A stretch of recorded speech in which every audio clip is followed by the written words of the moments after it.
Yes, indeed. It is I, Joe.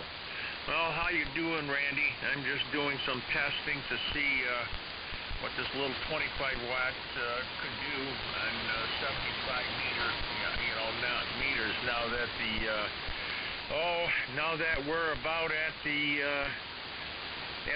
peak of nighttime hours for the year, coming up in a couple of weeks. It's going to be the longest nighttime period of the year, and after that it turns around and starts going back towards summertime again. So I'm wondering how you're copying me with this 25 watts from a rice box from N2YR, New York. Over. Yeah, okay, Joe. We've talked on 1930 in the past. We're doing fine here.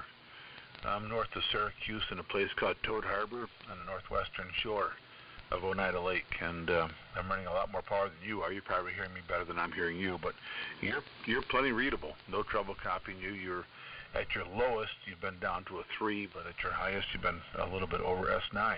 So pretty easy copy. My floor here is very, very quiet. It's a real low static situation here that I have. No troubles copying you here. How do you hear me? Over. Oh, you're slamming in here pretty good. At least a 10 over 9. Yes, I remember we have spoken before. I think.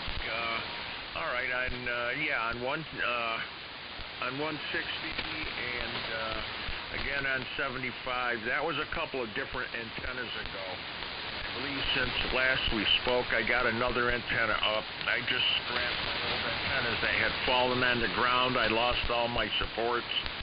All I had left was a 35 watt tower holding a repeater antenna.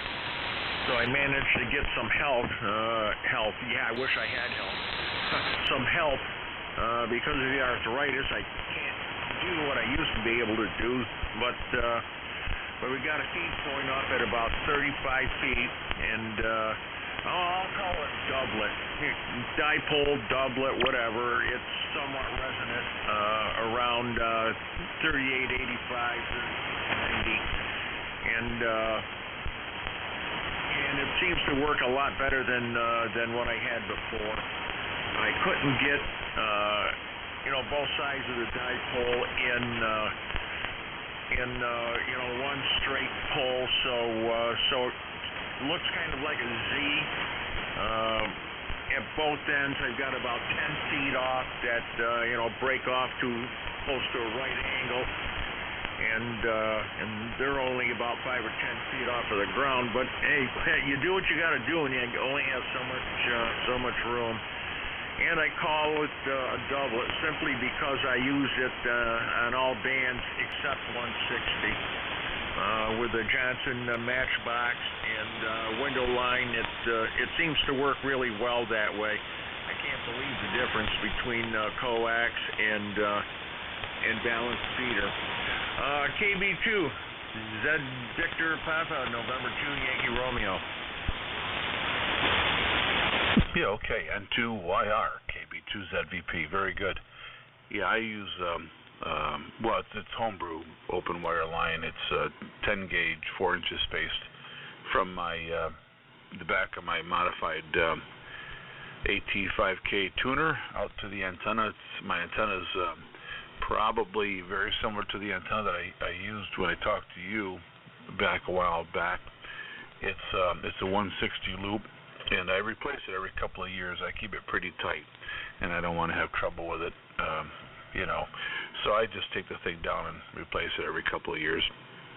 And we've switched over to making it all out of one piece of wire, so it's no connections outside, no soldering outside, So that's how I roll here. I use it 10 through 160, and does a good job.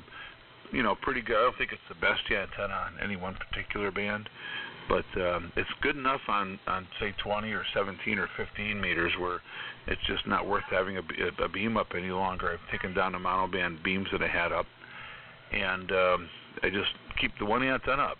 And that's that, So I enjoy this antenna. It works real well. I've got a piece of land that we bought that I'm going to build a house on in It's in near Fultonville, New York. It's in the town of Glen. It's a very high spot, and I'll put up another tower there, and put up probably a long john or something, or maybe even a quad for a few different bands, something really robust. But I'll also have a loop up. I sure do like this loopy antenna. N2YR, KB2ZVP. That time there, you were about 10 over S9, so as it's getting darker, I guess maybe the band's increasing or getting better. Well, I'll take that 10 over anytime, Randy. Needless to say, I don't even have to look anymore. You're just full quieting in here. I mean, cheap meters don't count once it gets that good. Yeah. By the way, I'm using an Icon 7300.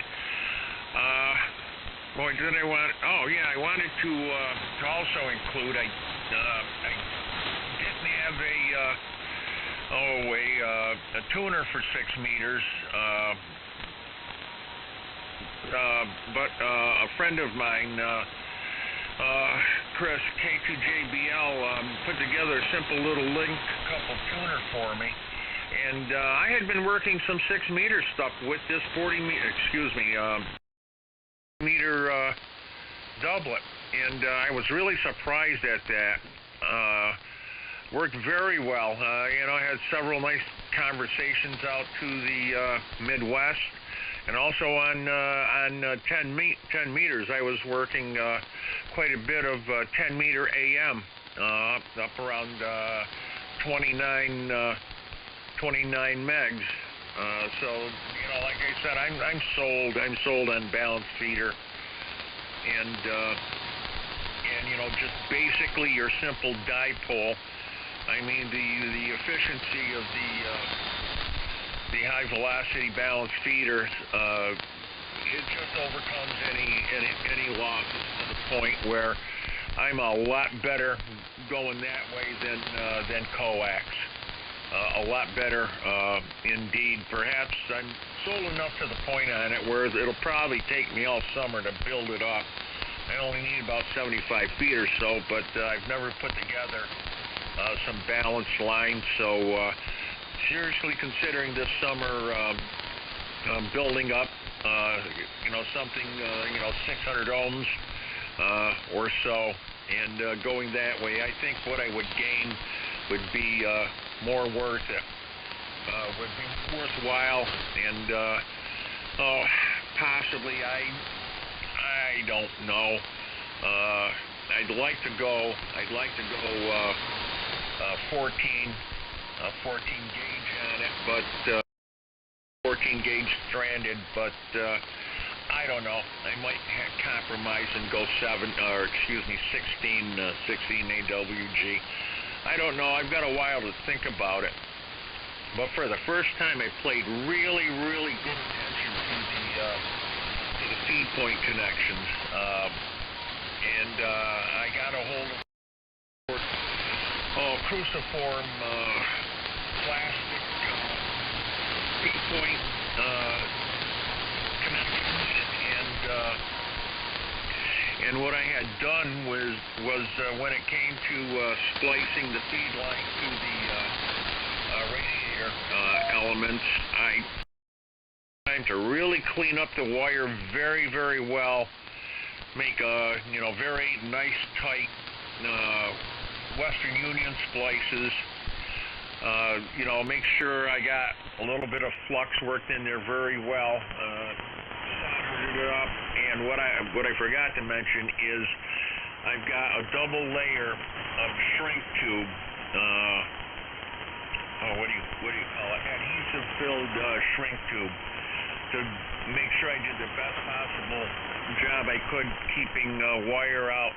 I think all those little points, make a huge difference, especially when you're running low power there, Randy.